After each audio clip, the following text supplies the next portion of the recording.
देखो एक एनसीईआरटी का क्वेश्चन है प्लेन मिरर से रिलेटेड, मैग्निफिकेशन से रिलेटेड है ये।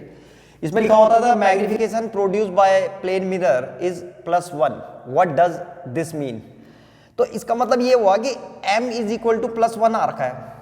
तो प्लस का साइन क्या बताता है? प्लस का साइन बताता है कि भाई इमेज सीधी है, नेगेटिव होता तो इमेज उल्टी होती, यानी कि प्लस का साइन है तो हम क्या लिखेंगे? Image is erect.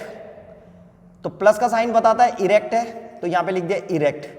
और 1 का मतलब क्या होता है? m इज इक्वल टू 1 मैंने बता रखा तुम्हें। अगर m 1 आ रखा है तो इसका मतलब ये हुआ कि जो हाइट ऑफ द इमेज है वो बिल्कुल हाइट ऑफ द ऑब्जेक्ट के बराबर बन रखा है, तभी आता है, क्योंकि m का फॉर्मूला होता है h'/h। और ये 1 तभी आएगा जब h' और h दोनों बराबर होंगे, और h' है हाइट ऑफ द इमेज और ये हाइट ऑफ द ऑब्जेक्ट है, तो इसका मतलब दोनों इक्वल होने चाहिए तभी जाके 1 आएगा। The magnification produced by plane mirror is +1, what does this mean. तो एक तो इसका मतलब है कि भाई प्लस का साइन है वो बताता है कि इमेज सीधी बनी हुई है और सेम साइज की बनी हुई है, same size of the object.